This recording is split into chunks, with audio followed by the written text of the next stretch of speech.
Hello guys. তো এখন কিন্তু সকালবেলা আমি দেখো এখানে চাউমিন করছি, তো তোমাদেরকে সেটা শেয়ার করছি। দেখো তোমরা, এই যে আজকে কিন্তু চাউমিনটা সেই মা যেমন ছোটোবেলা করতো আলু দিয়ে সেই রকম করে যে করছি।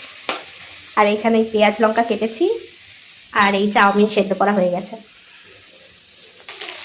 এরপর হচ্ছে এখানে ডিমটাকেও ভেজে নিয়েছি আমি ঝুড়ো ঝুড়ো করে।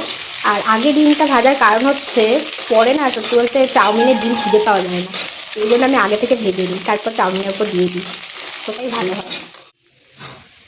এখন কিন্তু পেঁয়াজটা পুরো ভাজা হয়ে গেছে, এবার চাউমিনটা দিয়ে দেবো এর মধ্যে।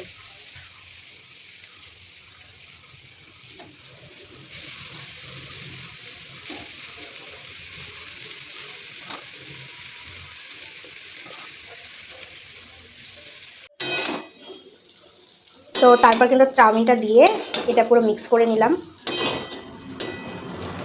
আমাদের কিন্তু চাউমিন রান্না পুরো রেডি হয়ে গেছে। তো চলো এবার প্লেটে সার্ভ করব। এই যে আমাদের চাউমিন রেডি, এখন আমি আর মা বসেছি খেতে। খেয়ে বলো তোমার মতো হয়েছে নাকি। আলু দিয়ে আমি আসলে খুব একটা করি না। বাটিটা একটু এগিয়ে না। কেমন হয়েছে? ঠিকঠাক হয়েছে। এবার আমি খাই।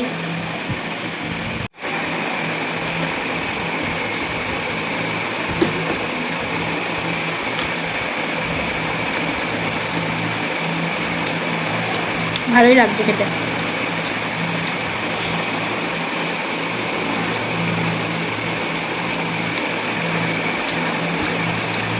তো চলো ভিডিওটা যেখানে শেষ করছি। ভালো লাগলে একটা লাইক করে দিও তোমরা। বাই।